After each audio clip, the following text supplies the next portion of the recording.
కీర్తనలు 106వ అధ్యాయము ఉత్తర ప్రత్యుత్తరంగా అందరూ భయభక్తులతో చదువుకుందాం. అప్పుడు అరణ్యములో వారిని కూలజేయుటకును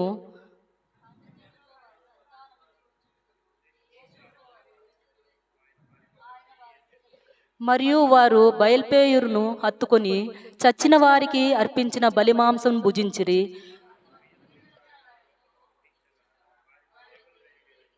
ఫినెహాసు లేసి పరిహారము చేయగా ఆ తెగులు ఆగిపోయెను. మెరీబా జలము యొద్ద వారు ఆయనకు కోపం పుట్టించిరి. కావున వారి మూలముగా మోషేకు బాధ కలిగెను.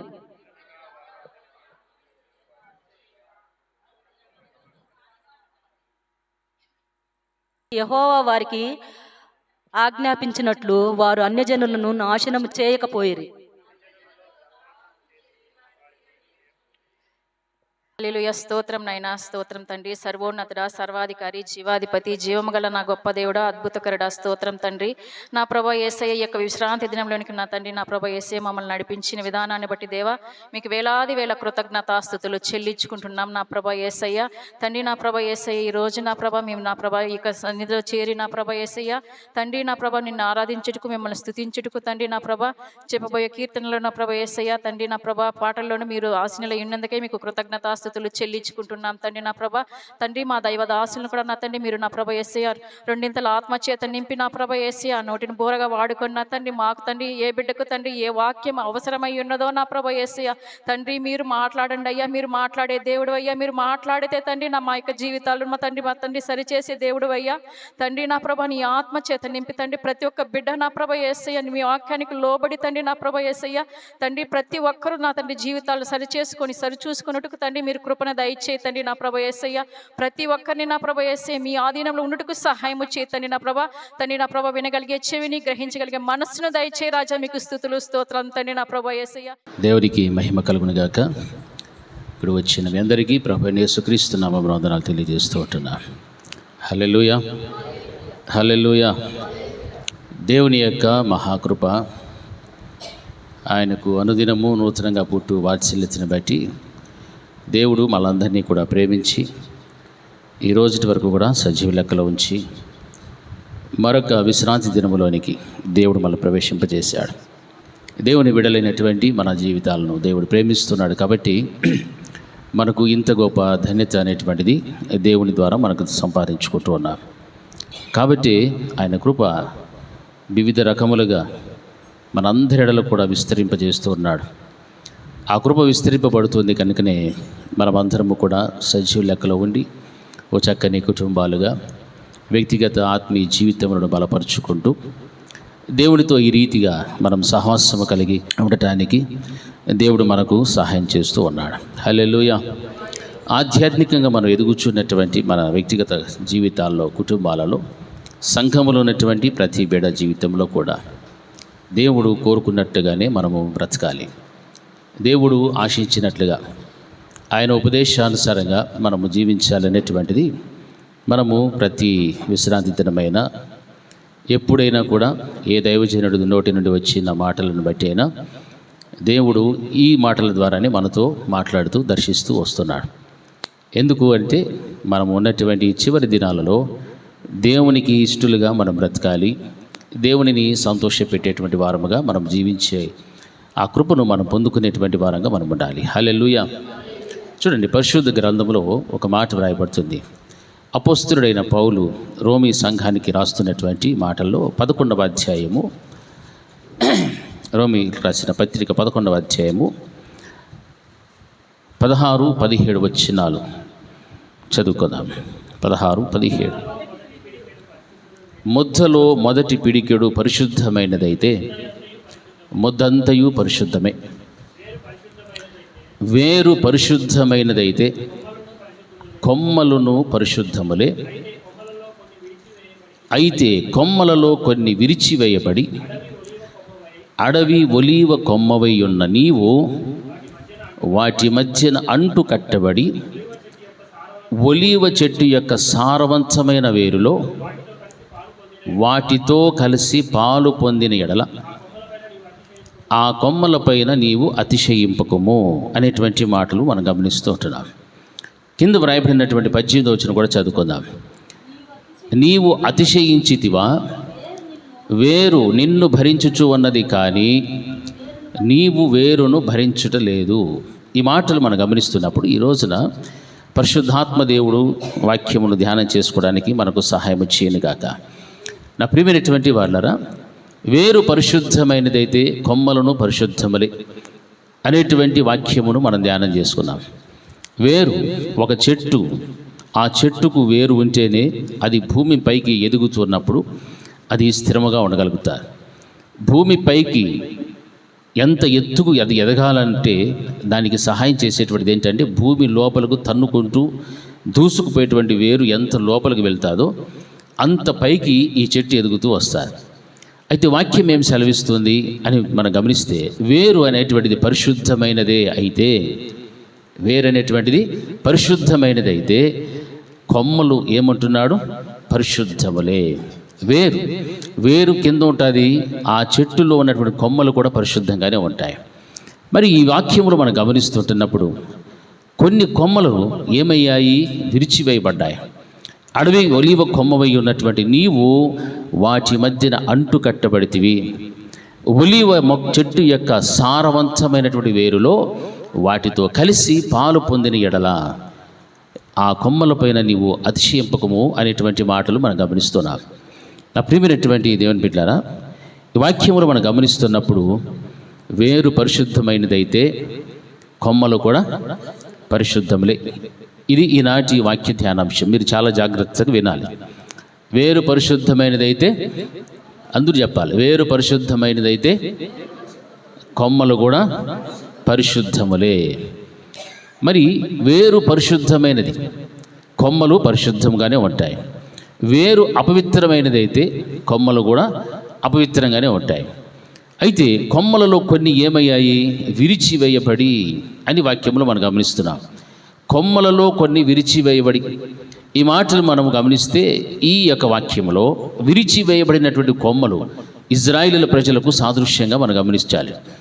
ఇజ్రాయేలు ప్రజలు ఎందుకు విరవేయబడ్డాడు అని అంటే, దేవుని మాటను ఉల్లంఘించి అవిధేయత చూపెట్టిన ప్రకారంగా దేవుని ఉపదేశమును అంగీకరించకుండా దేవునికి వారు విరోధముగా వ్యతిరేకముగా దేవుడిచ్చిన రక్షణను కాపాడుకోలేక 10 ఆజ్ఞలను అనుసరించలేక వారి జీవితం అంతా కూడా దేవునిని 40 సంవత్సరములు ఆయనను ఏం చేశారు? వీళ్ళు దుఃఖపెడుతూ వచ్చినటువంటి సమాచారం మనం గమనిస్తూ ఉంటున్నాం.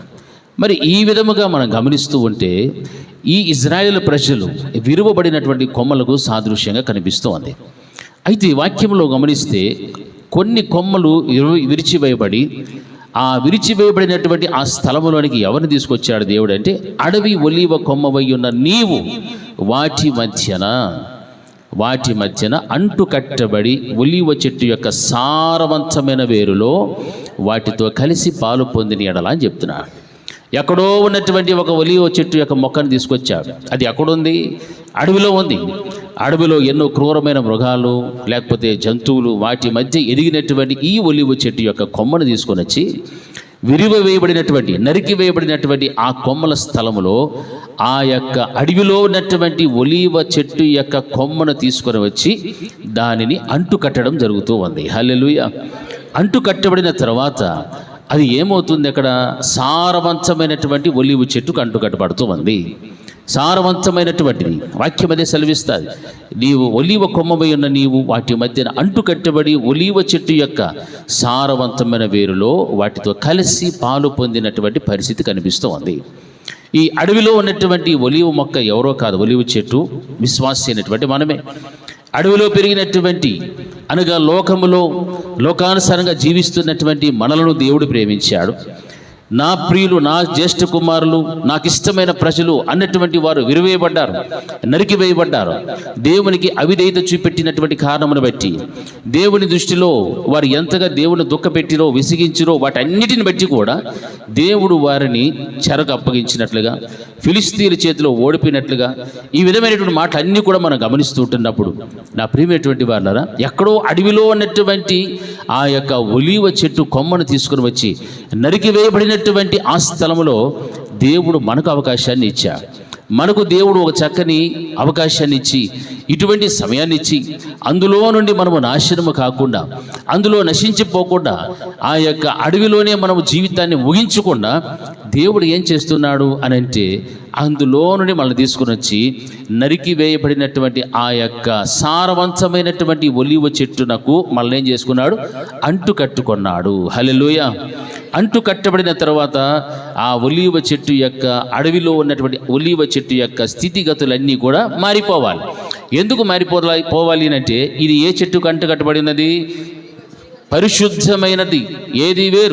వేరు పరిశుద్ధమైనది అయితే కొమ్మలు కూడా పరిశుద్ధమే. ఇది సారవంతమైన ఒలీవ చెట్టు, పరిశుద్ధమైన వేర్లు కలిగినటువంటి ఈ చెట్టుకు అడవిలో ఉన్నటువంటి ఆ ఒలీవ కొమ్మను తీసుకొచ్చి అంటు పెట్టబడినప్పుడు, ఈ అడవిలో పెరిగినటువంటి ఈ యొక్క ఒలీవ చెట్టు ఆ యొక్క కొమ్మను తీసుకొచ్చి అంటు కట్టబడిన తర్వాత అది సారవంతంగా ఎదగడం ప్రారంభించారు, అది చిగురించడం ప్రారంభించారు, మొలకెత్తడం ప్రారంభించారు, ఫలించడం ప్రారంభించారు. నా ప్రియమైనటువంటి దేవుని బిడ్డలారా, అడవిలో పెరుగుతున్నటువంటి ఒలీవ మొక్క, ఆ ఒలీవ చెట్టు నీవైతే, ఆ యొక్క నిన్ను దేవుడు ప్రేమించి ఎక్కడ తీసుకుని అంటి పెట్టుకున్నాడు? ఆయనకు అంటి పెట్టుకున్నాడు. ఆయన ఎలా అంటి పెట్టుకున్నాడు? విరిచి వేయబడి నరికి వేయబడినటువంటి కొమ్మల స్థలములోనికి నిన్ను తీసుకొచ్చాడు. నరికి వేయబడినటువంటి ఆ స్థలం ఎలాగుంటుంది? గాయముతో ఉంటుంది. ఆ గాయముతో ఉన్నటువంటి ఆ స్థలములో అడవిలో ఎదిగినటువంటి ఆ ఒలీవ కొమ్మ అయినటువంటి నిన్ను తీసుకొని వచ్చి అంటు పెట్టుకోగలిగాడు. హల్లెలూయా.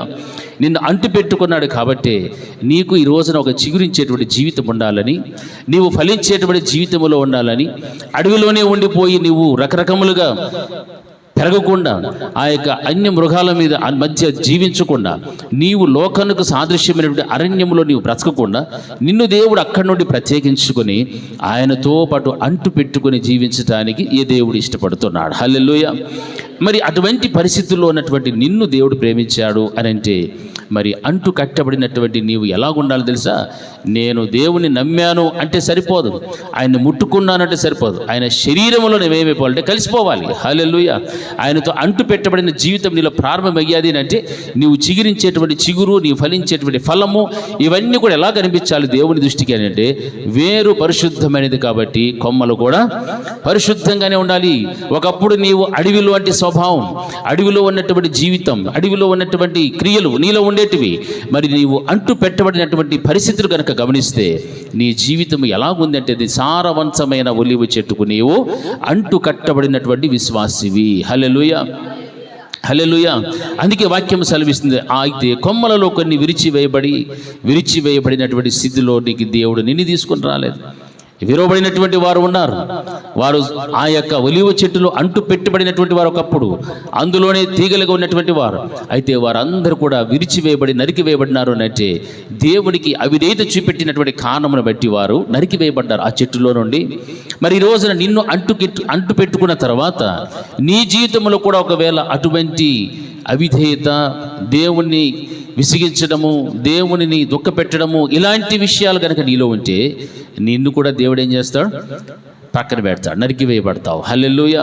వాక్యం అదే సెలవిస్తుంది, నీవు అడవి ఒలీవ కొమ్మవై ఉన్నటువంటి నీవు వాటి మధ్యన అంటు కట్టబడి ఒలీవ చెట్టు యొక్క సారవంతమైన వేరులో వాటితో కలిసి పాలు పొందిన ఎడలా, వాటితో కలిసి పాల పంపులు, ఆ ఒలీవ చెట్టులో నీ కూడా పాల పంపులు పొందేటటువంటి అవకాశం దేవుడు ఇచ్చినాడు. మనం ఎక్కడుంచి ఒకప్పుడు అడవిలో పెరిగిన ఒలీవ చెట్ల వల్లే ఒంటిమి. అడవిలో పెరిగినటువంటి ఒలీవ చెట్లు కొమ్మ తీసుకొచ్చి దేవుడు ఎక్కడ అంటు పెట్టుకున్నాడు? సారవంతమైన ఒలీవ చెట్టుకు అంటు పెట్టుకోకున్నాడు. ఆ వేరు పరిశుద్ధమైనది. ఈరోజు మనం కూడా దేవుని స్తుతించేటప్పుడు దేవుని ఏమని మనం స్తుతిస్తాము? పరిశుద్ధుడు పరిశుద్ధుడు పరిశుద్ధుడు అని మనము దేవుణ్ణి స్తుతిస్తున్నాం. పరిశుద్ధుడిని స్తుతిస్తున్నటువంటి మనలో కూడా ఏముండాలి? పరిశుద్ధత ఉండాలి. మనలో పరిశుద్ధత లేకుండా ప్రభువా నీవు పరిశుద్ధుడు అంటే, ఆయన పరిశుద్ధుడే, ఆయన నీతిమంతుడే, ఆయన యథార్థవంతుడే. ఆయనకు నీవు అంటు కట్టబడిన తర్వాత ఆ వేరు పరిశుద్ధమైనది అయితే, నీకున్నటువంటి ఆ వేరు పరిశుద్ధమైనది అయితే నీవు కూడా ఎలా బ్రతుకుతూ ఉండాలా? ఎలా బ్రతకాలా? పరిశుద్ధంగానే బ్రతకాలి. ఆయన యథార్థవంతమైన వేరు నీకుంటే నీ జీవితంలో కూడా ఎటువంటి విధమైన క్రియలు ఉండాలా? యథార్థత ఉండాలి. ఆయనను గూర్చి మనం పొగుడుతున్నాం, ఘనపరుస్తున్నాం, మహింపరుస్తున్నాం. ప్రభువా నీవు పరిశుద్ధుడువు, నాకున్న వేరు పరిశుద్ధమైనది. కానీ నీవు అపవిత్రతలో జీవిస్తే, అవిధేయతలో జీవిస్తే, దేవునికి అనుకూలము లేని జీవితంలో జీవిస్తే దానివలన ప్రయోజనం ఏమైనా ఉందా? ఏమీ లేదు. హల్లెలూయా. వాక్యం అదే సెలవిస్తుంది, నువ్వు ఆ కొమ్మల మీద అతిశయపడద్దు అని చెప్తాడు. ఎందుకంటే అడవిలో నుంచి వచ్చిన కొమ్మకి నేను కూడా నీతో పాటు ఏమైపోయాను, ఇప్పుడు సరి సమానంగా ఉన్నాను, నీతో పాటు సరి సమానంగా ఉన్నాను. కాబట్టి ఆ కొమ్మలకు నాకు ఒకటే అధికారము దేవుడు ఇచ్చినా కానీ నీకు ఏముండకూడదని చెప్తుంది వాక్యంలో. ఆ కొమ్మల పైన నీవు అతిశయింపకము, గర్వించకు, అహంకారం ఉండకూడదు, గర్వించమని చెప్పలేదు వాక్యం. ఈ రోజున దేవుడు మనల్ని ప్రేమించి మూర్ఖులైనటువంటి ఈ తరము వారిల నుండి మనల్ని ప్రత్యేకించుకొని మనల్ని పరిశుద్ధపరిచి మనకు రక్షణ ఇచ్చి మనకి ఇటువంటి చక్కని ధన్యకరమైన జీవితం ఇస్తే, అంటూ పెట్టబడిన జీవితంలో నిన్ను ఫలింపచేస్తూ, చిగురింపచేస్తూ, అభివృద్ధి చేస్తూ, బ్రతకనిస్తూ దేవుడు ఇంత గొప్ప కార్యము చేస్తూ ఉన్నప్పుడు మనలో ఏముండాలి అంటే వేరు పరిశుద్ధమైనది, సారవంతమైనటువంటి ఒలివ చెట్టుకు అంటు పెట్టబడినటువంటి నీవు ఆ వేరుల్లో నుండి వచ్చినటువంటి జీవము ద్వారా నీలో కూడా ఏం కనపడాలా? అది పరిశుద్ధమైనది అయితే నీలో కూడా ఏం కనిపిస్తూ ఉండాలా? పరిశుద్ధతయే కనిపించాలి. హల్లెలూయా, హల్లెలూయా, హల్లెలూయా. మనం ఇప్పుడు ప్రశ్న వేసుకోవాలి, నేను ఏ వేరుకు, ఏ సారవంతమైన చెట్టుకు నేను అంటు కట్టబడి ఉన్నాను? నిజముగా నా దేవుడే నాకు వేరై ఉంటే, ఆయనే సారవంతమైన ఒలివ చెట్టు, అనేనే నిజమైన ద్రాక్షవల్లిని చెప్పాడు. మరి ఆయనలోనే నేను అంటు పెట్టబడి ఉంటే నా జీవితం కూడా ఎలాగ ఉండాలా? సారవంతమైన చెట్టుకు అంటు పెట్టబడినటువంటి నీవు వేరు పరిశుద్ధమైనది కాబట్టి నీవు కూడా పరిశుద్ధంగానే ఉండాలి. హల్లెలూయా, హల్లెలూయా. అందుకే ద్రాక్ష చెట్లు గూర్చి కూడా మనం పరిశుద్ధ గ్రంథం చూస్తే, నేను మంచి ద్రాక్షలను ఫలించేటువంటి స్థితిలో నిన్ను పెడితే నీవు ఈ రోజున ఏ ద్రాక్షలు ఫలిస్తున్నావు? కారు ద్రాక్షలు ఫలించుటకు కారణం ఏమి అని వాక్యంలో మనం గమనిస్తున్నాం. ఇక్కడ వాక్యంలో గమనిస్తే ఈ యొక్క ఒలివ చెట్టు అడవిలో ఉంది. అడవిలో ఉన్నటువంటి ఒలివ చెట్టు కొమ్మను తీసుకొచ్చి దేవుడు అంటి పెట్టుకొని దానిని కూడా ఎవరితో సమానంగా చూస్తున్నాడు దేవుడు? ఇజ్రాయిలీల ప్రజలతోనూ యూదులతోనూ సరి సమానంగా దేవుడు చూస్తున్నాడు. అంటే మనలందరినీ కూడా వారి లెక్కలోనికే, ఆ యొక్క లెక్కల్లోనికే దేవుడు మనల్ని కూడా చేర్చి అటువంటి సమానత్వాన్ని దేవుడు మనకి ఇచ్చినాడు. అటువంటి సమానత్వం ఇచ్చినప్పుడు మనము కూడా ఎలాగుండాలి? ఆ వేరు పరిశుద్ధమైనది, ఆ వేరు నీతిమంతమైనది, ఆ వేరు యథార్థమైనది. కాబట్టి ఆ వేరు పరిశుద్ధమైనది అయితే నీవు కూడా, కొమ్మై ఉన్నటువంటి నీవు కూడా ఏమై ఉండాలా? పరిశుద్ధంగానే ఉండాలి. హల్లెలూయా. వాక్యం అదే సెలవిస్తుంది, వేరు పరిశుద్ధమైనదైతే ఆ కొమ్మలు కూడా కొమ్మలను పరిశుద్ధములే. హల్లెలూయా, హల్లెలూయా. రెండు చేతులు ఎత్తాలి. హల్లెలూయా. వేర్లు పరిశుద్ధమైతే కొమ్మలు కూడా పరిశుద్ధమే. ఈరోజు నీ జీవితంలో గమనించాలి, వాక్యం అదే సెలవిస్తుంది, నీవు అతిశయించితివా? వేరు నిన్ను భరించుచు ఉన్నది, కానీ నీవు వేరును భరించుటలేదు. వేరు నా ప్రభు అయినటువంటి యేసుక్రీస్తు, ఆయన ఎవరిని భరిస్తూ ఉన్నాడు? మనల్ని భరిస్తూ ఉన్నాడు. ఎవరిని భరిస్తున్నాడు? అందరూ చెప్పాలి, ఎవరిని? నన్ను భరిస్తున్నాడు. మనము దేవుణ్ణి భరించటంలే, మనము దేవుణ్ణి భరించటం లేదు, మనము దేవుణ్ణి భరించట్లేదు. మనం భరించగలమా? దేవుణ్ణి భరించలేం. ఆకాశమైన సింహాసనం, భూమి ఆయన పాదపీఠం, ఆయనే మనల్ని ఏం చేస్తున్నాడు? భరిస్తూ ఉన్నాడు. కాబట్టి అతిశయింపకూడదని వాక్యం బోధిస్తా. నీ వేరు పరిశుద్ధమైనదైతే కొమ్మలను పరిశుద్ధము లేని వాక్యము నీవు జ్ఞాపకం పెట్టుకో. నీవు ఏ కొమ్మవి? ఒకప్పుడు అడవిలో ఉన్నటువంటి ఒలివ చెట్టు కొమ్మవి. అక్కడ నుండి నేను దేవుడు తీసుకుని వచ్చి నీ కొరకు దేవుడు నీకు ఇచ్చిన కృప ఏమిటంటే నీకంటూ ఒక స్థానం ఇవ్వటానికి కొన్ని కొమ్మలను నరికేశాడు. ఆ కొమ్మలు నరికి వేయబడిన స్థలములో దేవుడు నిన్ను అంటి పెట్టుకున్నాడు. హల్లెలూయా.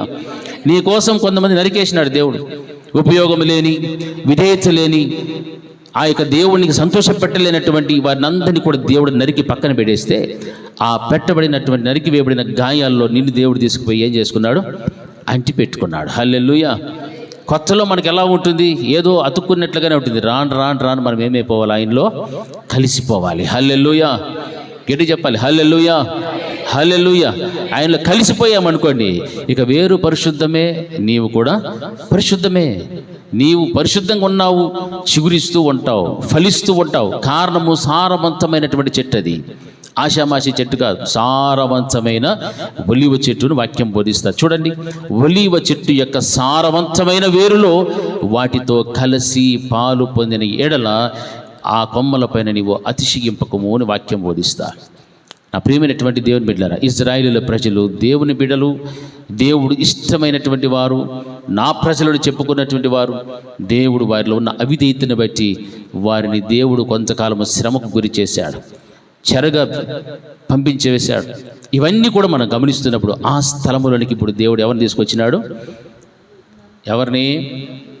ఎవరిని గట్టి చెప్పాలా? ఎవరిని? నన్ను తీసుకొని వచ్చినాడు. మరి నిన్ను తీసుకొచ్చిన తర్వాత నీవు ఎంత ధన్యుడవు, ఎంత ధన్యురాలవు ఒకసారి ఆలోచన చేయండి. ఎక్కడో అడవిలోనే ఉండిపోవాల్సినటువంటి దానివి, ఎక్కడో అడవిలో పెరిగి ఏ మృగానికో లేకపోతే దేనికో ఏమైపోయి ఉంటే ఎండిపోయి ఉండొచ్చు, కుళ్ళిపోయి ఉండొచ్చు, దానికి సరైన నీరు దొరక్క, సరైనటువంటి ఆహారం దొరక్క, సరైనటువంటి ఏది అనుకూలత లేకుండా ఏమైనా ఉండొచ్చు. కానీ అక్కడి నుండి నరుక్కొని వచ్చి దేవుడు నేను ఎక్కడ పెట్టుకున్నాడు? ఆయనకి అంటు పెట్టుకున్నాడు. హల్లెలూయా, హల్లెలూయా. అంటు పెట్టుకున్న తర్వాత నీ జీవితంలో ఏముండాలంటే ఫలించే జీవితమే ఉండాలి. కానీ కుళ్ళిపోయే జీవితము, చెడిపోయేటువంటి జీవితము, ఎండిపోయిన జీవితము, అగ్నిలోకి వేయబడేటువంటి జీవితం మాత్రం నీకు రాకూడదు. ద్రాక్షవల్లిని గురించి మాట్లాడుతూ దేవుడు చెప్పాడు, నాలో ఫలింపని ప్రతి తీగను కూడా ఆయన ఏం చేస్తాడు? తీసి పారవేయను అని చెప్పాడు. ఆయనలో ఫలించని ప్రతి తీగను కూడా తీసి పారవేయను, అవి అగ్నిలో వేయబడటానికి తప్ప మరి దేనికి నీ పనికి రాదుని వాక్యం బోధిస్తా. మరి ఆయనలో అంటు పెట్టబడిన తర్వాత నీవేమవుతూ ఉండాలా? ఫలిస్తూ ఫలిస్తూ ఫలిస్తూ రావాలి. హల్లెలూయా. ఫలించడం ఇది మన కర్తవ్యం. ఎందుకు? మనము ఎవరితో అంటు పెట్టుకొని జీవిస్తున్నామో దేవునితో అంటు పెట్టుకొని జీవిస్తున్నాము. ఆ పరిశుద్ధమైనటువంటి వేరు నీకు ఉంటే నీ జీవితము కూడా పరిశుద్ధమే. వేరు పరిశుద్ధమైనప్పుడు నీవు పరిశుద్ధంగా ఉండకపోవడానికి అవకాశమే లేదు. హల్లెలూయా, హల్లెలూయా. ఎందుకంటే నీలో దేవుడు చూస్తున్నప్పుడు ఫలభరితమైన జీవితం ఉంది, చిగురించేటువంటి జీవితం ఉంది.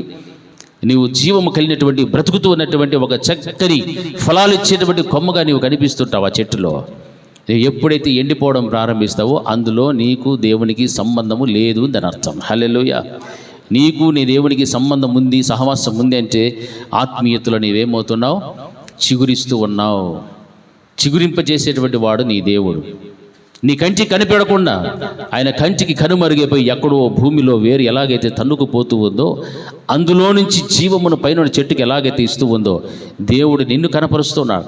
నీవు నిలిచినప్పుడు, నీవు ప్రార్థన చేస్తున్నప్పుడు, నీవు మాట్లాడుచున్నప్పుడు, నీ ద్వారా అద్భుత ఆశ్చర్యకరమైన కార్యాలు జరుగుతున్నప్పుడు ప్రతి వారు కూడా నిన్ను గురించి పొగుడుతూ ఉన్నారు కదా.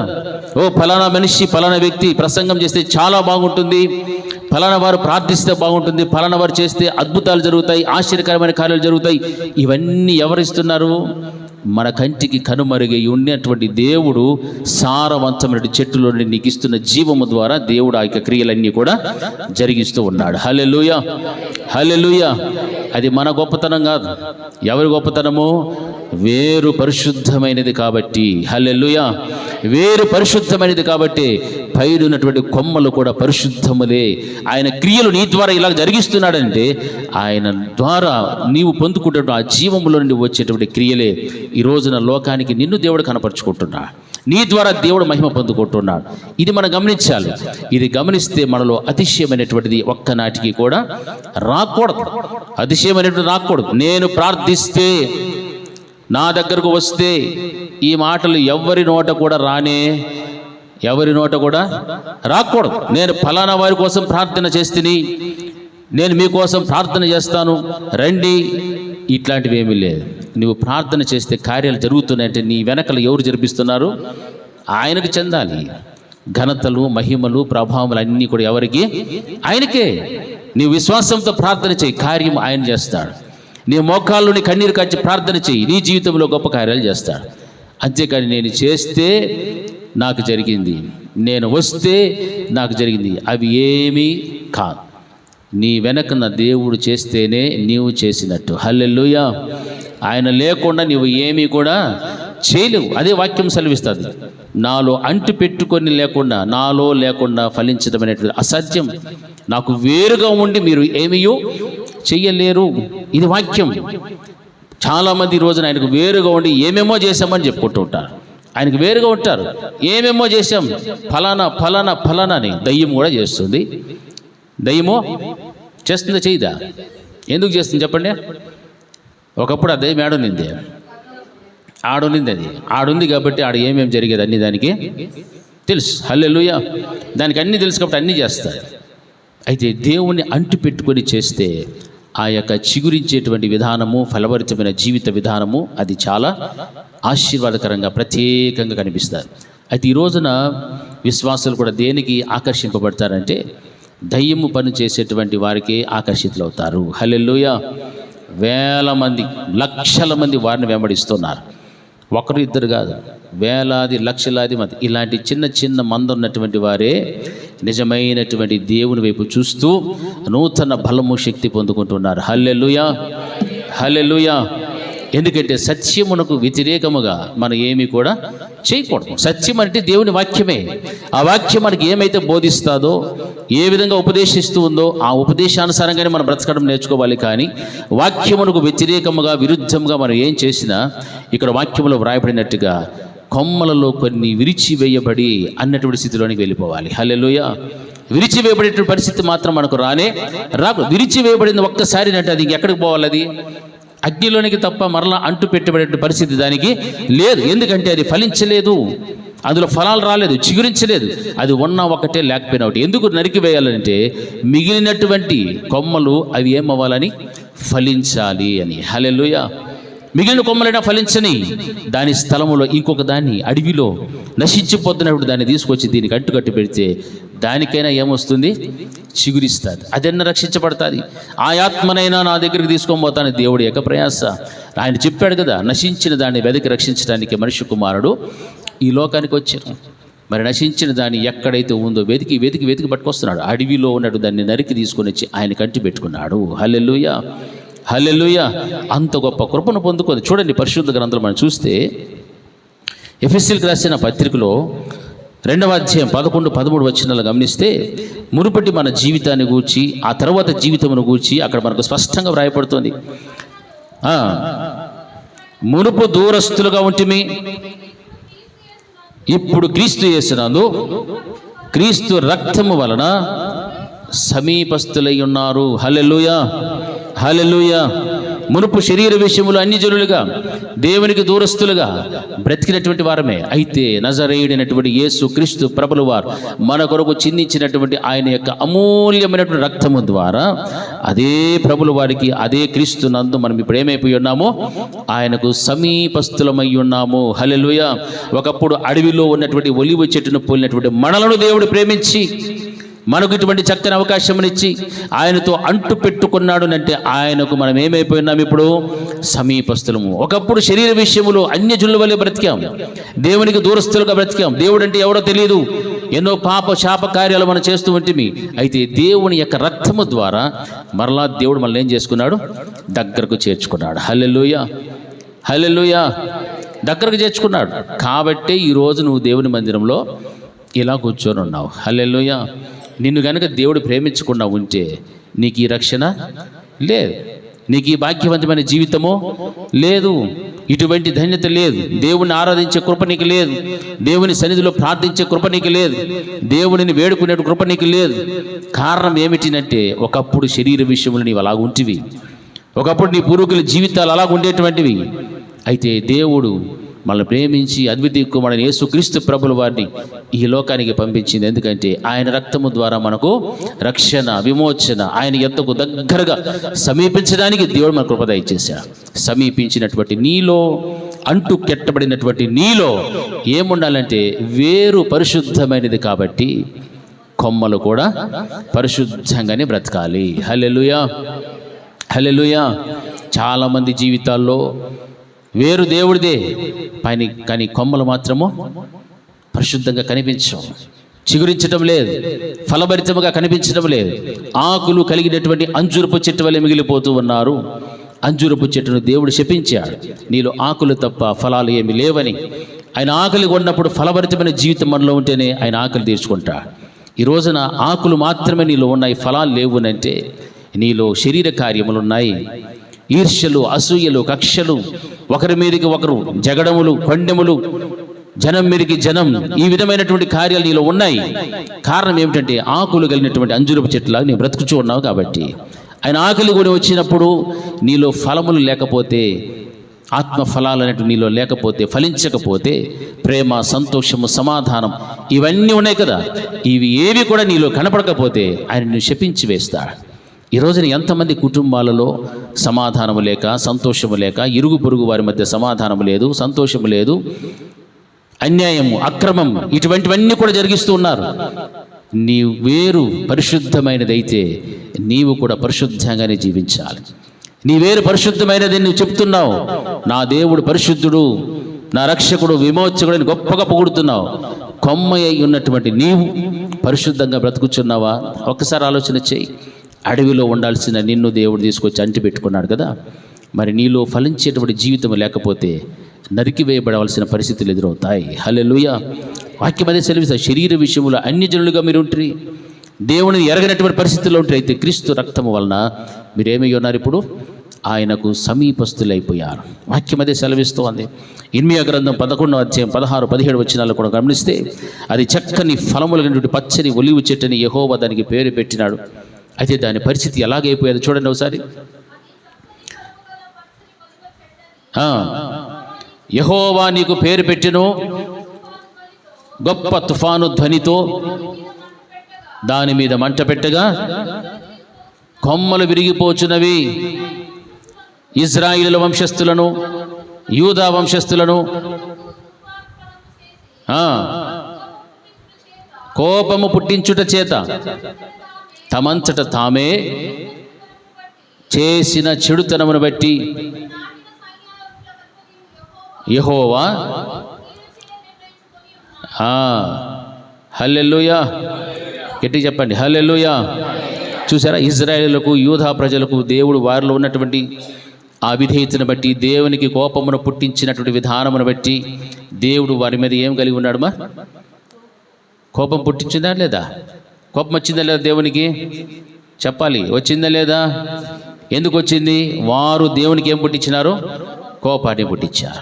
వారు దేవునికి అవిధేయతగా జీవించారు. ఎవరు వీళ్ళు? ఇశ్రాయేలు ప్రజలు. ఎవరు వీరు? యూదులు. ఈ యూదా ప్రజలు, ఇశ్రాయేలు ప్రజలు దేవునికే కోపాన్ని పుట్టించేటువంటి స్థితి వారిలో ఉంది. కాబట్టి ఒకప్పుడు దేవుడు వారిని గూర్చి ఏమని వ్రాసాడంటే, అది చక్కని ఫలము గల పచ్చని ఒలీవ చెట్టు అని యెహోవా నీకు పేరు పెట్టెను. ఒకప్పుడు నీకున్న జీవితం ఈరోజు లేదు. ఒకప్పుడు నీలో ఉన్న పరిశుద్ధత ఈరోజు లేదు. ఒకప్పుడు నీలో ఉన్న ప్రార్థనా జీవితం ఈరోజు లేదు. ఒకప్పుడు నీలో ఉన్నటువంటి వాక్యానుసారమైన జీవితం, ఉపదేశానుసారమైన జీవితం నీలో లేదు. ఒకప్పుడు నీకు దేవుడు ఆ పేరు పెట్టాడు, ఇది చక్కని ఫలములు ఇచ్చేటువంటి పచ్చని ఒలీవ చెట్టుని యెహోవా నీకు పేరు పెట్టాడు ఇశ్రాయేలు ప్రజలతో, యూదా ప్రజలతో. కానీ ఇప్పుడు చివరి పరిస్థితి చూస్తే దేవుని యొక్క కోపమే వారి మీదకి రగులుకునేటువంటి పరిస్థితి వచ్చేది. హల్లెలూయా, హల్లెలూయా. బాగా గట్టిగా చెప్పాలి, హల్లెలూయా. దేవుని కోపం వస్తే ఇక అక్కడ పరిస్థితులు ఏమీ లేవు. అందుకే గొప్ప తుఫాను శబ్ద ధ్వని వినిపించినప్పుడు కొమ్మలన్నీ కూడా ఏమైపోతూ వస్తున్నాయి? విరిగిపోతూ ఉన్నాయి. ఆ విరిగిపోయినటువంటి ఆ స్థలములోనికి ఎక్కడో అడవిలో ఉన్నటువంటి నిన్ను దేవుడు తీసుకొచ్చి ఆ చెట్టుకు అంటి పెట్టుకున్నాడు. హల్లెలూయా, హల్లెలూయా. అప్పుడు ఎవరు ధన్యులు? ఒకప్పుడు శరీర విషయములో అన్యులుగా ఉన్నటువంటి మనం, దేవునికి దూరస్తులుగా బ్రతికిన మనము ఈ రోజున క్రీస్తు ప్రభుల వారికి దగ్గర అయ్యాము అని అంటే వారి కంటే మనము ఎంతో ధన్యుల. మందికి వారితో సమానంగా దేవుడు మనం పెట్టాడు. హల్లెలూయా. నా ప్రజలను చెప్పుకున్నాడు, నా జ్యేష్ఠ కుమారులు చెప్పుకున్నాడు. అయినా వారితో పాటు సమానంగా దేవుడు మనం పెట్టుకున్నాడంటే ఏ ఒక్కరు కూడా నశించిపోకూడదని దేవుని యొక్క ప్రణాళిక. ఏ ఒక్కరు కూడా నశించిపోకూడదు, అదే వాక్యం సెలవిస్తోంది. అందుకే అది చక్కని ఫలములు గల పచ్చని ఒలీవ చెట్టుని దేవుడు పేరు పెట్టాడు. ఆ తర్వాత యోహాను సువార్తలో అది ఇందాక చెప్పుకున్నాం కదా, నాలో ఫలించని ప్రతి తీగను కూడా నేనేం చేస్తాను? తీసి పారవేయుదును. ఎఫెసీయులకు రాసిన పత్రిక 3:6లో కూడా మనం గమనిస్తే అక్కడ వ్రాయబడిన మాటలు చూస్తే, అన్యులు స్వార్థ వలన క్రీస్తు యేసునందు యూదులతో పాటు సమాన వారసులను, ఒక శరీరమందలి సాటి అవయవములను వాగ్దానములో పాలువారనై ఉన్నారు అన్నటువంటిది ఒక మర్మంగా అక్కడ వాక్యములో మనం గమనిస్తుంటున్నాం.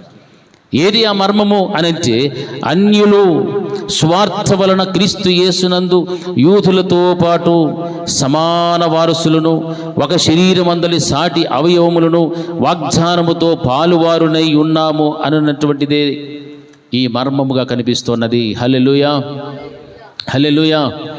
చూడండి, దేవుడు మనల్ని వారందరితో కూడా ఏం చేస్తున్నాడు? సమానముగా చూస్తున్నాడు. సమానత్వాన్ని దేవుడు ఇచ్చాడు.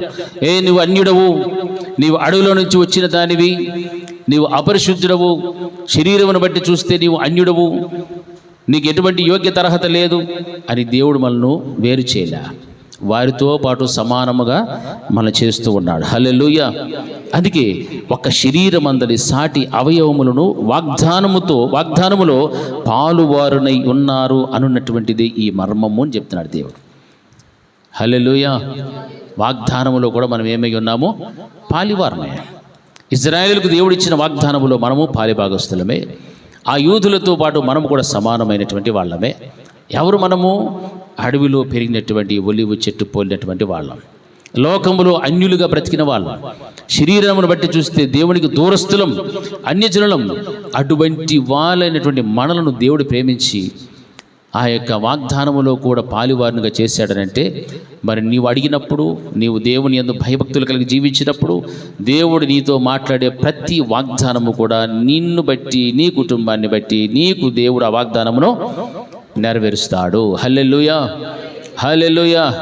ఆయన వాగ్దానం ఇచ్చి మాట తప్పేవాడు మాత్రమో కాదు. ఆ రోజున ఇజ్రాయేలుకు ఏ విధమైన శక్తి సంపన్నుడుగా ఉన్నాడో, ఎటువంటి వాగ్దానములతో దేవుడు దీవించాడో, ఆశీర్వదించాడో, అదే శక్తిమంతుడు మనకు ఉన్నాడు. అదే వాగ్దానాలు దేవుడు మనకు ఇస్తున్నాడు. మన కుటుంబాలను కట్టడానికి ఆయన సంసిద్ధంగా ఉన్నటువంటి దేవుడు. అయితే ఇజ్రాయేలు ప్రజల వల్లే మనము దేవుణ్ణి విసిగించేవారుగా మాత్రం ఉండకూడదు. దేవుణ్ణి సంతోషపెట్టు, దేవుడు నీ యందు ఆనందించువాడై ఉండాలి. యెహోవా యందు భయభక్తులు కలిగిన వారి ఎడలను, ఆయన కృప కొరకు కనిపెట్టు వారి ఎడల ఆయన ఆనందించువాడై ఉన్నాడని వాక్యం మనకు బోధిస్తూ ఉంది. ఈరోజు నీ పరిస్థితి ఎలాగుంది? దేవుని యందు భయము భక్తి కలిగినటువంటి విశ్వాసివి నీవైతే, నిన్ను బట్టి నీ కుటుంబము అలాంటిదే అయితే, నీ కుటుంబాన్ని బట్టి దేవునికి ఏమొస్తుంది? ఆనందం వస్తుంది. హల్లెలూయా. ఆనందం. నీ వల్ల దేవునికి దుఃఖం వస్తుందంటే, ఇజ్రాయెల్ ప్రజలు పూర్వం చేసినటువంటి హేయమైన క్రియలో లేకపోతే అవిధేయతను ఇవన్నీ కూడా నీళ్ళు ఇంకా పెట్టుకొని ఉన్నావు. అడవిలో ఉండాల్సిన నిన్ను తీసుకొని వచ్చి దేవుడు మరలా అంటి పెట్టుకొని ఉన్నప్పటికీ కూడా ఆ పాత స్వభావము, పాత యొక్క జీవితము విడిచిపెట్టకుండా బ్రతికితే దేవునికి దుఃఖాన్ని కలిగించే విశ్వాసవే కానీ దేవునికి సంతోషాన్ని కలిగించే విశ్వాసవి కాదు. హల్లెలూయా, హల్లెలూయా. మనము ఎక్కడుంచి ఒకప్పుడు అడవిలో, అక్కడి నుండి దేవుడు మనల్ని తీసుకొని వచ్చి ఎక్కడ అంటి పెట్టుకున్నాడు? సారవంతమైన ఒలీవ చెట్టుకు అంటి పెట్టుకున్నాడు. ఆ చెట్టు వేరు ఏమై ఉంది? పరిశుద్ధమైంది. పైన కొమ్మలు కూడా పరిశుద్ధములే. నీవు ఆ చెట్టుకి అంటు పెట్టుకొని ఉంటే అది పరిశుద్ధమైంది. నీవు కూడా ఉన్నామా? పరిశుద్ధంగా ఉన్నామా లేదా?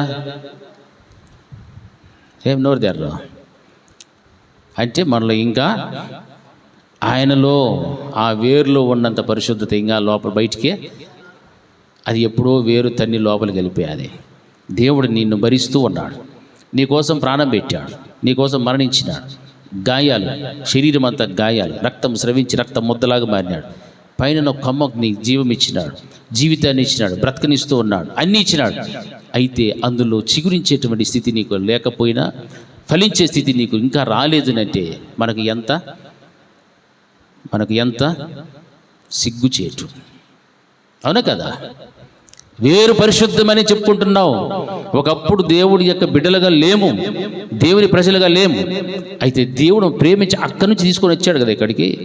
తీసుకొచ్చిన తర్వాత ఆయన అంటు పెట్టగడి ఉంటే ఆయన ముట్టుకుంటే చాలే అని కాదు, ఆయన నాకు తెలుసులే అని కాదు. ఆయన శరీరములో నువ్వేమైపోవాలా? కలిసిపోవాలి. హల్లెలూయా. ఆయన శరీరంలో కలిసిపోతేనే నీ జీవితం ఏమవుతుంది? చిగురిస్తుంది. ఒక కొమ్మను తీసుకొచ్చి ఆ ఒలీవ చెట్టులో అంటు పెట్టబడ్డాడు అంటే, అంటు కట్టిన కొమ్మకు ఇందులో నుంచి జీవం వచ్చాది. సారవంతమైన ఈ ఒలీవ చెట్టులో నుంచే జీవం వచ్చాది, ఆ వేరులో నుండి జీవం వచ్చాది ఈ కొమ్మకి. కాబట్టి ఈ కొమ్మ ఇప్పుడు ఏమవుతోంది? చిగురిస్తూ ఉంది, ఫలిస్తూ ఉంది. హల్లెలూయా. మరి నీవు అక్కడి నుండి తీసుకొచ్చి ఇక్కడ అంటు కట్టబడ్డావో లేదో, లేకపోతే ఉత్తిగా వచ్చి ఫలించని ఎండిపోయినటువంటి తీగిలాగా బ్రతుకుచూ ఉన్నామో ఆలోచన చేసుకో. నేను కూడా ఈ చెట్టుకు సంబంధించింది అని పేరు పెట్టుకోండొచ్చు. నేను కూడా ఒలీవ చెట్టునే, నా దేవుడు ఒలీవ చెట్టే, నేను కూడా ఇలాగే ఉన్నాను అని దూరంగా ఆయనకు వేరుగా ఉండి ఏమన్నా నీ కార్యాలు ఏమైనా జరిగిస్తున్నావేమో. నేను నిజమైన ద్రాక్షవల్లిని చెప్పాడు దేవుడు. నిజమైన ద్రాక్షవల్లి. నీవు కూడా ఎలాగ మారిపోవాలా? నిజమైన ద్రాక్ష తీగిలాగా మారిపోవాలి. హల్లెలూయా. అర్థమవుతుందా? నీ వేరు పరిశుద్ధమైతే నీవు పరిశుద్ధుడవు. నీ దేవుడు నిజమైన ద్రాక్షవల్లివైతే నీవు కూడా నిజమైన ద్రాక్ష తీగులాగా బ్రతకాలి. అప్పుడు నీలో ఏ ద్రాక్షలు కాస్తాయి? మంచి ద్రాక్షలే కాస్తాయి. అంతేకాని కారు ద్రాక్షలు మాత్రము రావు. హల్లెలూయా, హల్లెలూయా. నువ్వు ఎక్కడుంటే ఒకరోజు అడవిలో ఏ చెట్టు నువ్వు నిన్ను తీసుకొచ్చి ఎక్కడ పెట్టాడు దేవుడు? సారవంతమైన ఒలివ చెట్టుకు నరికి వేయబడినటువంటి ఆ స్థలములో, గాయం ఏర్పడినటువంటి ఆ స్థలములో నిన్ను దేవుడు అక్కడ అంటి కట్టుకున్నాడు, అంటి పెట్టుకున్నాడు. హల్లెలూయా. కొత్త చెట్టుకు పోయి అంటి పెట్టుకుంటే ఉంటుందా? బతుకుతుందా? మాదే నాకు కరెక్ట్గా తెలియదు, చెప్పండి. ఇది ఒక చెట్టు అనుకోండి, ఈ చెట్టు కట్టలేదు కొద్దిగా అంటికి వస్తుందా ప్రకాష్? దానికి ఏం కావాలా? గాయమో, గాయం చేస్తేనే. హల్లెలూయా. నీకు ఇచ్చిన కృప ఏమిటని నేను చెప్పాను.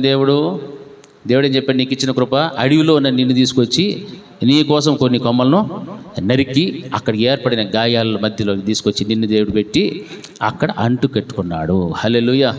అంటు పెట్టుకున్నాడు. మరి పెట్టుకున్న తర్వాత అందులో నుంచే నువ్వు సమస్తము సంపాదించుకుంటున్నావు, బ్రతుకుతూ ఉన్నావు, జీవంతో ఉన్నావు, చిగురిస్తూ ఉండాలి, ఫలిస్తూ ఉండాలి. అవి ఏమీ లేవు, అంటు మాత్రం పెట్టుకుని ఉన్నావు అంటే అది మధ్యలో ఏమైపోయి ఉండాలా? కుళ్ళిపోయి ఉండాలి. కుళ్ళిపోవడానికైతే ఛాన్సే లేదు. ఒక్కసారి అంటు పెడితే, అంటు కట్టబడితే ఇక అది కుళ్ళిపోయేటువంటి పరిస్థితే ఖచ్చితంగా అదేమవుతుందమ్మా? ఫలిస్తుందా? ఫలించదా? ఫలిస్తుంది. హల్లెలూయా. ఫలించదు అనేవాళ్ళు ఎవరైనా ఉండరా? అది సారవంతమైన చెట్టు. ఆ సారవంతమైన చెట్టుకు నీవు అంటు కట్టుకున్నావు. అయితే ఈరోజున క్రైస్తవ సమాజం ఎలా ఉంది అంటే, అంటు పెట్టుకోలే అని అంటు కట్టబడి ఉన్నాను అన్న భ్రమలో ఉన్నారు. ఇంకా అన్యుల వల్లనే, శరీరానుసారంగా చూస్తే అన్యజనుల వల్లే బ్రతుకుచున్నారు. క్రీస్తు ప్రభువు వారికి సమీపం కాలేదు, దూరస్తులుగానే బ్రతుకుచున్నారు. కానీ వీరు ఎక్కడికి వస్తారు? మందిరానికి వస్తారు, అన్నీ చేస్తారు, కానీ దేవునికి దూరస్తులు. వారి పెదవులతో నన్ను గనపరుచుదురు, కానీ వారి హృదయం నాకు చాలా దూరంగా ఉందని దేవుడు చెప్పాడు. పెదవులతో దేవుణ్ణి ఆరాధిస్తే దేవుడు సహించడు, దేవునికి ఇష్టం లేదు. ఎవడైనా నన్ను ఆరాధించాలంటే ఆత్మతో, సత్యముతో, పూర్ణ బలముతో, వివేకముతో నీ దేవుడైన యెహోవాను నీవు హల్లెలూయా అలా ఉండాలి క్రైస్తవుని జీవితం. కానీ పెదవులతో దేవుణ్ణి మనం ఆరాధించి హృదయాన్ని దూరంగా పెట్టుకుంటే అడవిలో ఉన్న ఒలివ చెట్టు వలెనే నీవు మిగిలిపోతావు. అక్కడి నుంచి ఇక్కడికి రాలేవు. హల్లెలూయా, హల్లెలూయా. అందుకే నాలో ఫలింపని ప్రతి తీగను కూడా ఆయన ఏం చేసేస్తాడు? తీసి పారవేస్తాడు. పారవేయబడినటువంటి తీగ ఎక్కడికి పోతుంది? అగ్నిలోకే వేయబడుతుంది, కానీ మరలా కొట్లలోకి లేకపోతే ఆ చెట్టు కింద నీటలోకో ఎక్కడికి కానీ పోదు. ఈరోజు మన జీవితం ఎలాగుంది? అంటు కట్టబడిన స్థితి ఏముందా? ప్రశ్న వేసుకోవాలి. మనం అంటు కట్టబడి ఉంటే నీ వేరు ఏ వేరది? పరిశుద్ధమైనది. నీ కొమ్మ, నీవు పరిశుద్ధమే. నువ్వు ఇంకా పరిశుద్ధం లేదు అంటే నువ్వు ఇంకా అంటు కట్టుకోలేదు దాని అర్థం. అంటు కట్టబడలే.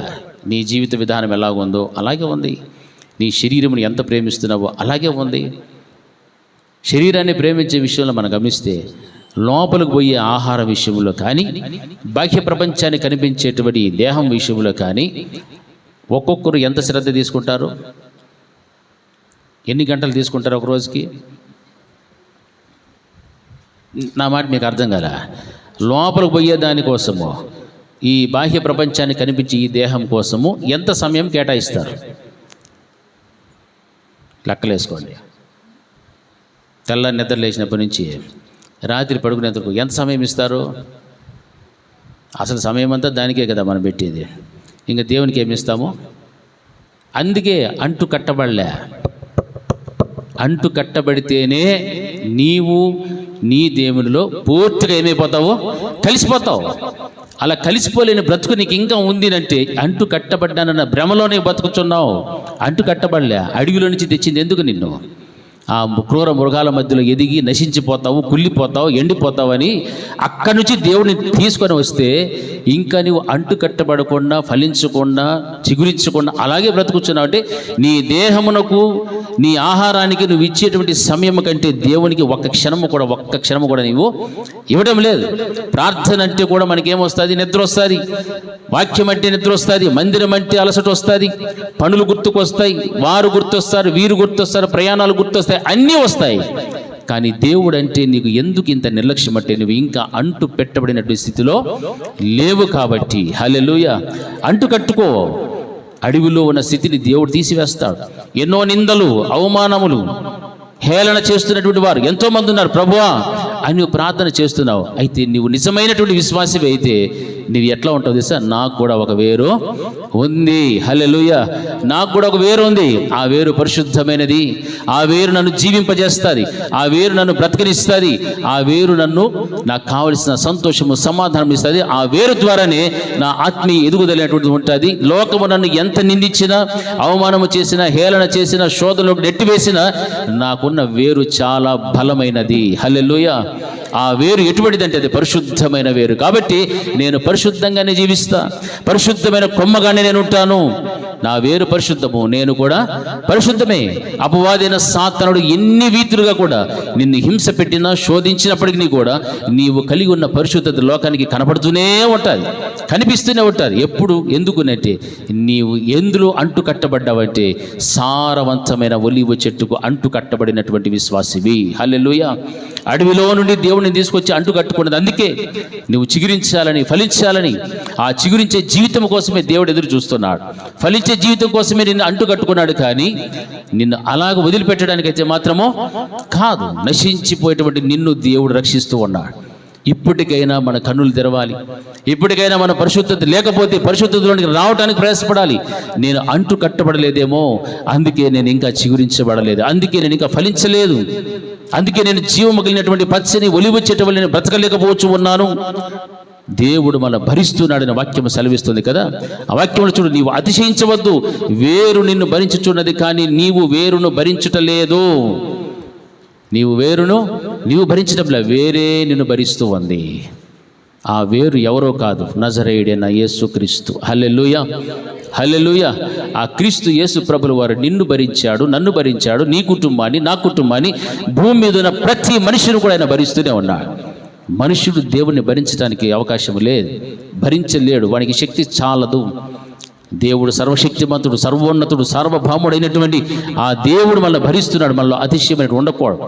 మనము అంటు కట్టబడినటువంటి విశ్వాసిగా మనం ఉండాలి. అందుకే ఎక్కడ అంటు కట్టబడి ఉండాలంటే లోకములో కాదు.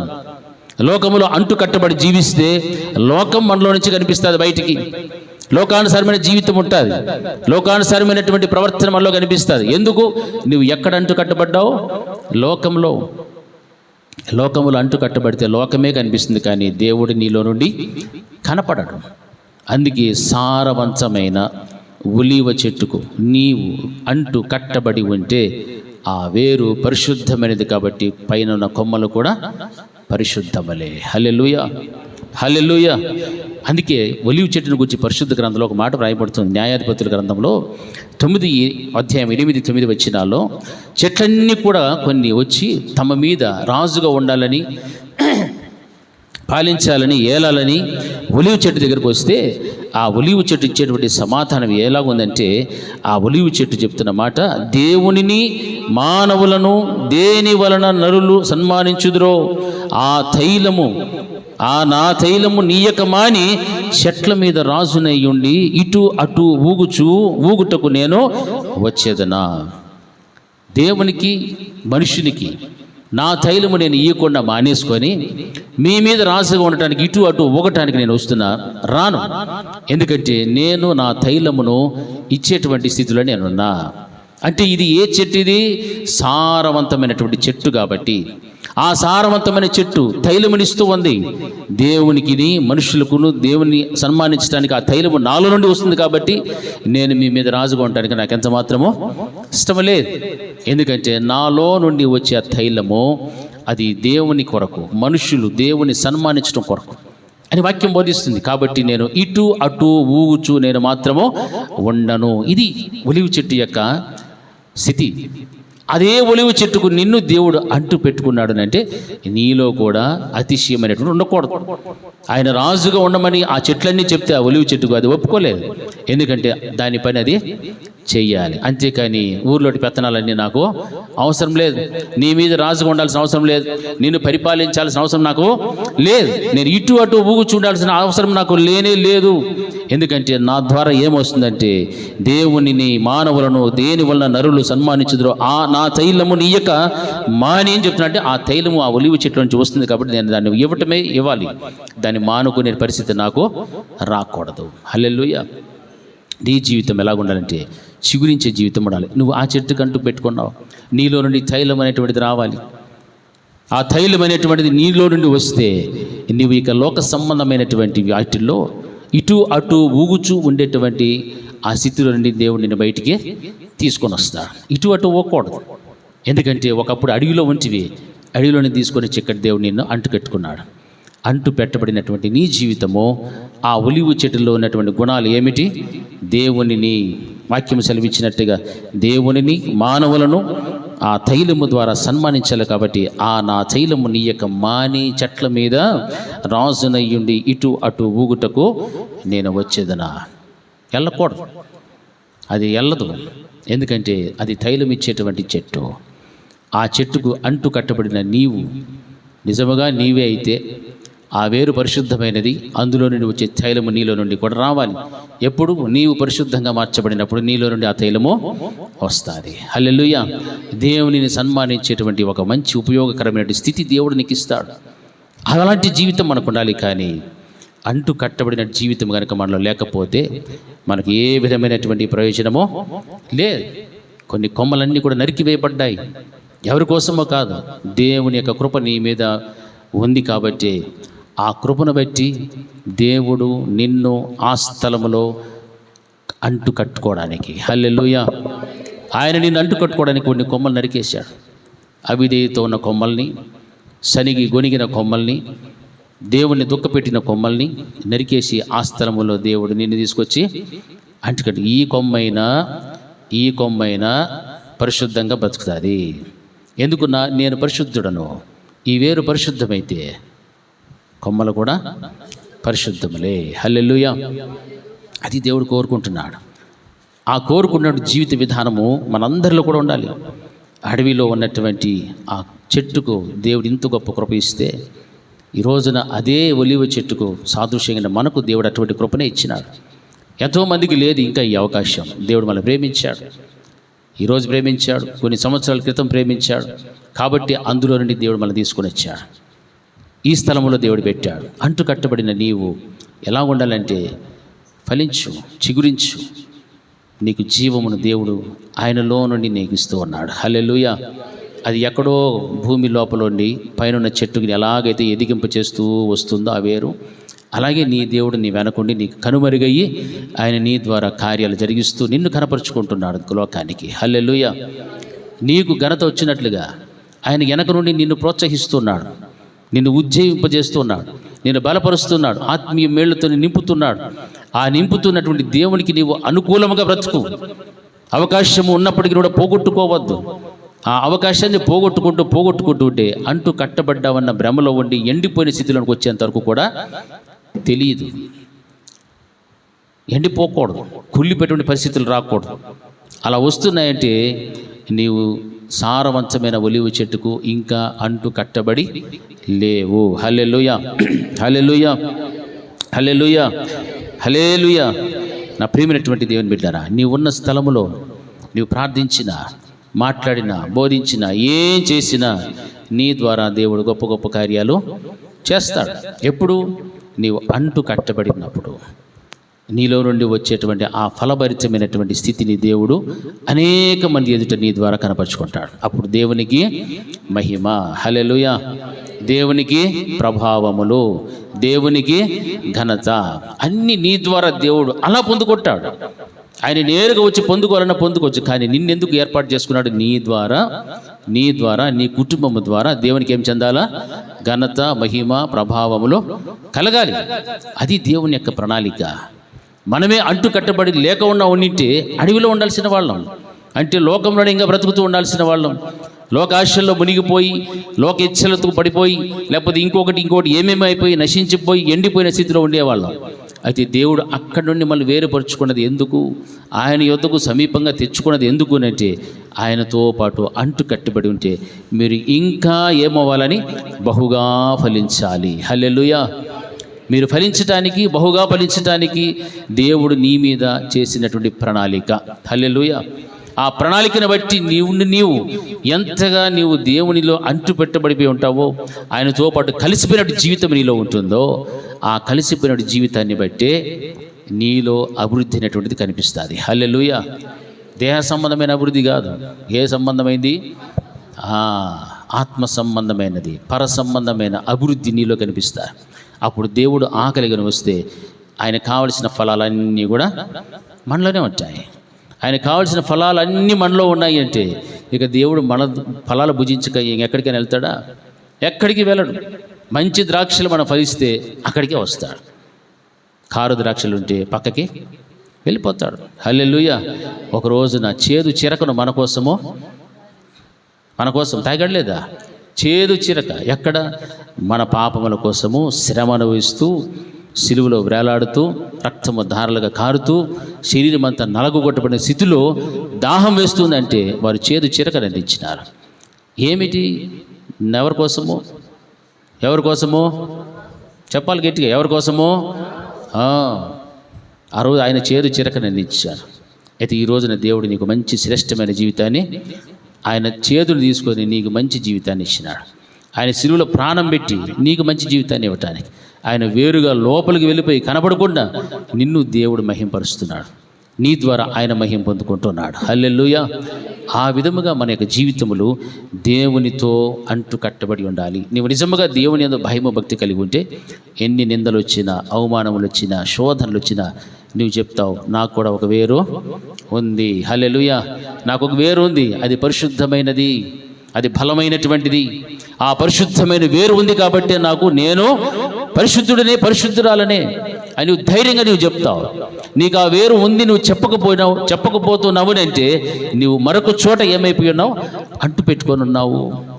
నువ్వు వేరొక చోట అంటు పెట్టుకుని ఉన్నావు. అందుకే దేవునిని గూర్చినటువంటి అవగాహన, దేవుని మహిమగల కార్యాలు నీ జీవితంలో జరగడం లేదు. ఇంకా దుఃఖము, ఇంకా నిట్టూర్పులు, కృంగిపోయిన స్థితి ఇవే కనిపిస్తున్నాయి. అవి కనపడకుండా ఉండాలంటే నువ్వు నిజంగా దేవుణ్ణి ఏం చేసుకోవాలా? అంటి పెట్టుకొని జీవించు. అది నిన్ను బ్రతకనిస్తుంది, అది నిన్ను జీవింపజేస్తుంది, అది నిన్ను ఆశీర్వదిస్తుంది, దీవిస్తుంది. సకల విధములైనటువంటి అన్ని దీవెనలు పరలోకానికి చేర్చేటువంటి ఆ కృపను కూడా దేవుడు నీకు ఇస్తాడు. ఎందుకంటే వేరు ఏమై ఉన్నదిమా? పరిశుద్ధమైనది. కొమ్మలు కూడా పరిశుద్ధములే. పరిశుద్ధమైన జీవితం ఎక్కడికి పోతుంది? పరలోకానికి పోతుంది. పరిశుద్ధమైనటువంటి కొమ్మలు పరలోకానికి పోకుండా నరకానికి పోయే ఛాన్సే లేదు. ఎవడు కూడా నీకు నువ్వు పలానా అడవిలో నుంచి వచ్చిన కొమ్మవి అనేటువంటి దమ్ము ధైర్యం ఎవరికి కూడా లేదు. ఎందుకంటే నువ్వు ఎక్కడంటూ కట్టుకున్నావు? సారవంతమైన ఒలీవ చెట్టును పోలినటువంటి క్రీస్తు ప్రభుల వారికి నువ్వు అంటు కట్టుబడినటువంటి విశ్వాసివి. నిన్ను ఎవ్వడు కూడా ఆపటానికి వీలే లేదు. ఎందుకంటే నీ వేరు చాలా బలమైనటువంటి వేరు, పరిశుద్ధమైన వేరు. ఆ పరిశుద్ధమైన వేరు నిన్ను పరిశుద్ధతలోనికి తీసుకొచ్చి చిగురింపచేసి ఫలభరితమైన జీవితం తీసుకొచ్చినప్పుడు ఒకరోజు నా ఫలభరితమైన జీవితమే నేను ఎక్కడికి పోతుంది? పరలోకానికి తీసుకొని వెళ్తుంది. హల్లెలూయా. హల్లెలూయా. దేవుడు ఆ కృపను మనందరికీ అనుగ్రహించునుగాక. ప్రార్థన చేసుకుందాం. తెచ్చేసి అందరూ కూడా కళ్ళు మూసుకుందాం. మహోన్నతుడైన మా తండ్రి, మీ ఔన్నత్యమైన ప్రేమను బట్టి మీకు స్తోత్రములు నాయనా. ఈ మంచి సమయంలో ప్రభా, మీ వాక్యపు వెలుగులో మమ్మల్ని నా తండ్రి ఇంతవరకు మాట్లాడినందుకు మీకు స్తోత్రాలు. అడవిలో ఉన్నటువంటి ఒలివ చెట్టుకు ఆ కొమ్మను తీసుకొచ్చి ప్రభా, సారవంతమైనటువంటి ఒలివ చెట్టుకు అంటు కట్టబడి అది ఫలించాలని దేవా, అది చిగురించాలనేటువంటి ఆలోచనతో పాడైపోయినటువంటి మా జీవితములను, దూరస్తులుగా ఉన్నట్టు మమ్మల్ని మీరు ప్రేమించి మీ రక్తము ద్వారా మమ్మల్ని సమీపస్తులుగా చేసుకున్నారు దేవా. అటువంటి గొప్ప ధన్యతను మీరు మాకు ఇచ్చినందుకు మీకు స్తోత్రాలు చెల్లిస్తుంటున్నాం దేవా. వేరు పరిశుద్ధమైనదైతే పైన ఉన్న కొమ్మలు కూడా పరిశుద్ధమైన మీ వాక్యం సెలవిచ్చిన రీతిగా మీరు పరిశుద్ధుడు, మీకు అంటు కట్టబడినటువంటి మేము కూడా పరిశుద్ధులుగా ఉండాలని మీ వాక్యము సెలవిచ్చిన రీతిగా జీవించినట్లు మాకు సహాయం చేయండి. లోకము ఆకర్షించిన, లోకములో ఒకవేళ అంటు కట్టబడి ఉండిన ఆ యొక్క నా తండ్రి బంధకము నుండి ప్రతి వారికి కూడా విడుదల కలుగు చేయండి. మీరు లయపరచమని ప్రార్థన చేస్తున్నా. నీ కృపలో తండ్రి మమ్మల్ని అందరినీ కూడా మీరు జ్ఞాపకం చేసుకొని దేవా, మీలో చిగురించడానికి, ఫలించటానికి, అంటు కట్టబడిన జీవితము ద్వారా పరలోక రాజ్యమును సంపాదించుకోవడానికి మీరు మాకు సహాయం చేసి నడిపించమని సమస్తమును మీ చేతులకు అప్పగించుకుంటూ నజరేయుడైన యేసుక్రీస్తు ప్రశస్త నామమును అడిగి పొంది ఉన్నాము తండ్రి. ఆమేన్, ఆమేన్. నా ప్రాణమా యెహోవాను సన్నతించు, నా అంతరంగమునందున్న సమస్తమైన పరిశుద్ధ నామమును సన్నతించు. నా ప్రాణమా యెహోవాను సన్నతించు, ఆయన చేసిన ఉపకారములలో దేనిని మరొకము. ఆమేన్.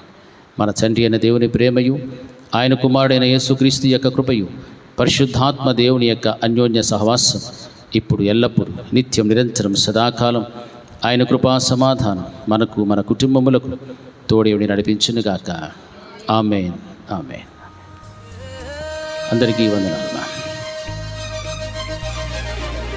ద్రాక్షవల్లివి నీవైతే తీగగా నేను ఎదిగి తిని, ద్రాక్షవల్లివి నీవైతే తీగగా నేను ఎదిగి తిని, తండ్రి తోటలో నేనాటబడితే ఎంత ధన్యత ఈ మహిలో, ఎంత ధన్యత ఈ మహిలో. ద్రాక్షవల్లివి నీవైతే తీగగా నేను ఎదిగి తిని.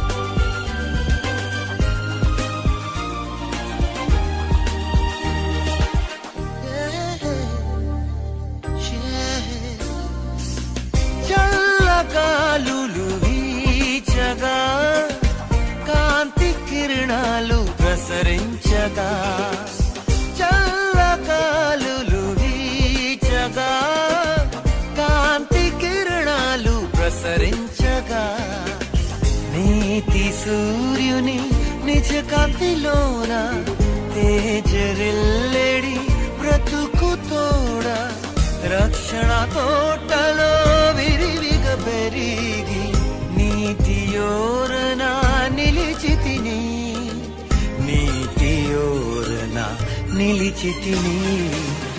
ద్రాక్షవల్లి